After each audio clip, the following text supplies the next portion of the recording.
Hola, buenas. Mi nombre es Tania, soy estudiante de primer año de profesora de artes visuales. Bueno, ahora vamos a hablar del libro Modos de Ver de John Berger, en el que principalmente analiza cómo es que vemos el arte y cómo vemos las imágenes. Hace hincapié a que todas las imágenes muestran una manera diferente de ver al mundo, sería, ya que se aleja muchísimo de ser una copia exacta de la realidad. Porque detrás de eso hay una persona que decidió qué es lo que quería mostrar, desde dónde lo quería mostrar y qué quería descartar. Por ejemplo, podría ser en dos fotógrafos que deciden tomar una foto de la misma cosa, pero ambos van a mostrar algo totalmente diferente desde su visión, porque van a decidir desde dónde tomar esa fotografía, qué es lo que quieren mostrar y qué es lo que quieren descartar. Entonces, por más de que sea lo mismo a lo que están fotografiando, al final va a ser algo totalmente diferente según el contexto que le den, según desde qué ángulo le quieran dar. Y es por eso que Berger hace mención a esto, de que cada imagen, gracias a la persona que está detrás, es una visión, una representación de cómo lo ve al mundo. Bueno, por otro lado, Berger hace mención a que nuestra mirada está influida por la sociedad. Y sí, ya que nosotros antes de hablar miramos, antes de aprender algo miramos y luego lo aprendemos. Y en base a eso, a lo largo de la vida, vamos tomando experiencias personales en la sociedad en la que vivimos, en nuestra historia, en nuestra cultura. Y todo eso es lo que influye al momento de ver al mundo, al momento de ver algo. Todo lo que sabemos o creemos saber va a estar afectado en cómo veamos las cosas. Y, y es por eso que hace mención a que, por ejemplo, dos personas que miran la misma imagen o una obra o algo que estén mirando lo mismo, pueden darle un significado o un contexto totalmente diferente, ya que va a influir todas esas cosas que mencioné antes, tanto sus experiencias personales, la sociedad en la que vive, sus costumbres, su cultura. Va a influir todo eso en la manera en la que va a ver al mundo y en la que va a ver, no sé, una imagen, por ejemplo, ya que la mirada es totalmente subjetiva y no existe una mirada neutral. Es a eso lo que hace mención John Berger en su ensayo número 1. Bueno, según Berger, en la transformación de la reproducción, la invención de la cámara y la reproducción técnica cambiaron radicalmente cómo entendemos el arte. Antes, por ejemplo, un cuadro era único, inmóvil y formaba parte del edificio eh, para que o el lugar para el que fue creado, digamos, tenía un lugar fijo y un valor sagrado o era como un ritual.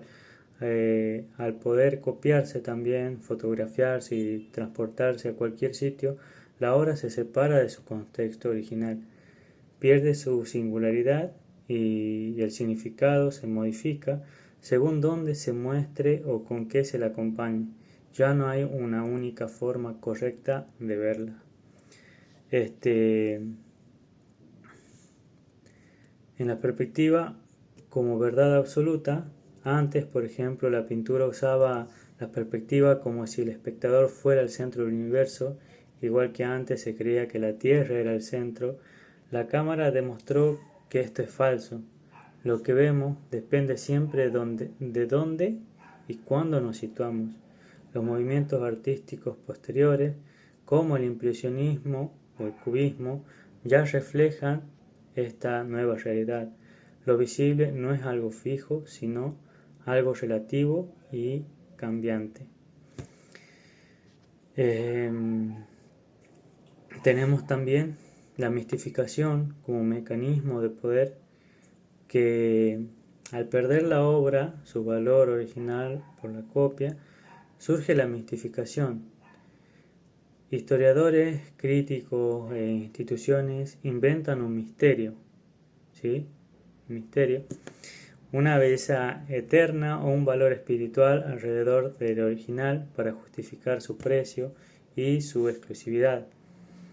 Hablan de técnica, armonía o genio, pero ocultan el sentido real. lo que la obra decía sobre la sociedad, el poder o las relaciones humanas de su época, por ejemplo. Asimismo mantienen el arte como algo lejano, reservando también a unos pocos y cortan el vínculo directo que podríamos tener con el pasado. Por ejemplo,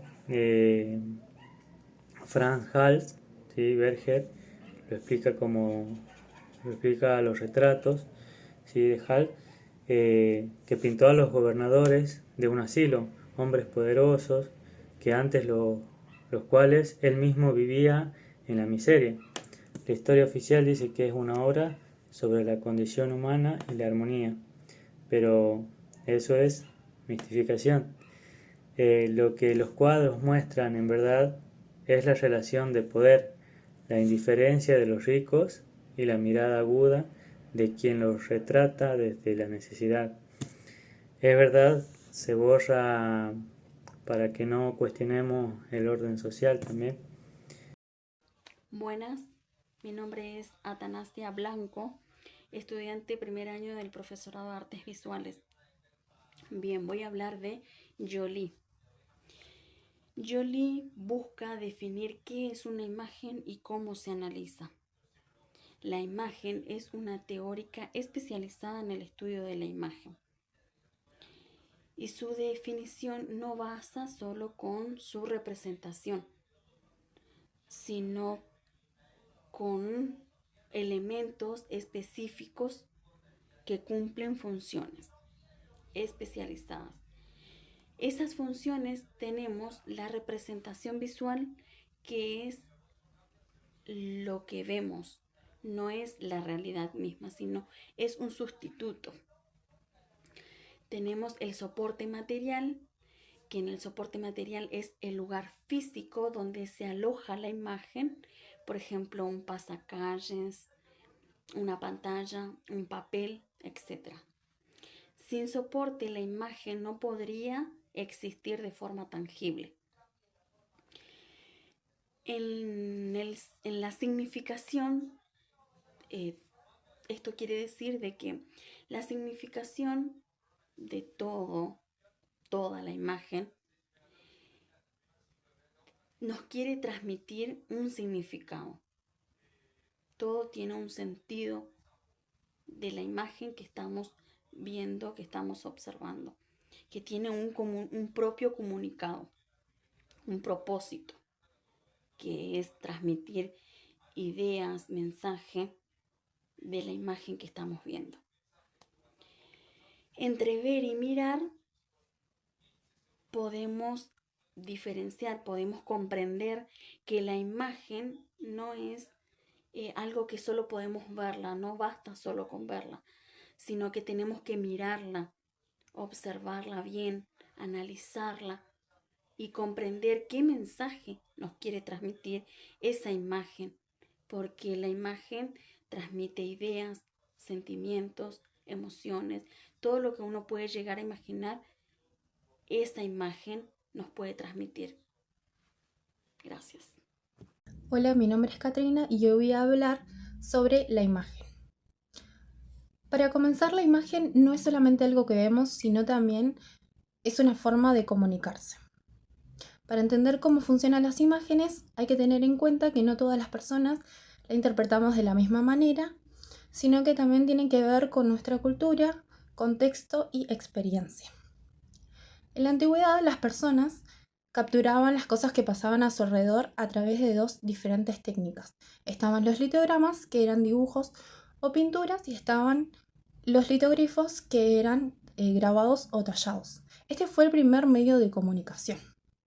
Después, con el tiempo, las corrientes filosóficas empezaron también a analizar las imágenes, como Platón, que Platón veía la imagen como una sombra o también como un reflejo en el agua, o representaciones de ese tipo. En la actualidad se conoce a la imagen como mediática también. Esto lo podemos ver en diferentes medios de comunicación como la televisión, la radio, las revistas o los diarios. Esta imagen mediática tiene una característica que es una imagen fija o una imagen en movimiento. Una imagen fija podría decirse que es como el contenido de una publicidad en las revistas o en los diarios. Y la imagen en movimiento podría ser en la televisión.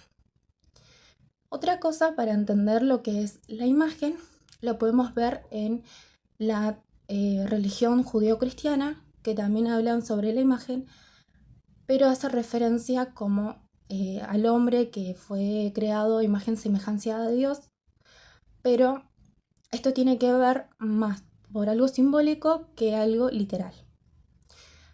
Otra forma también de entender lo que es una imagen podría decirse que es la imagen de Epinel, que son imágenes idealizadas con intenciones morales y generalmente son fijas. Después tenemos la imagen mental, que esto se refiere a cuando leemos o cuando escuchamos o cuando recordamos algo se nos viene una imagen mental en la cabeza. También una forma de entender esto es el sueño. El sueño, entendemos el sueño como una imagen mental o una alucinación visual. Esto también tiene que ver con los sentidos o cosas que pasan en el sueño. Nos damos cuenta que es un sueño cuando nos despertamos y lo recordamos como si fuese una película.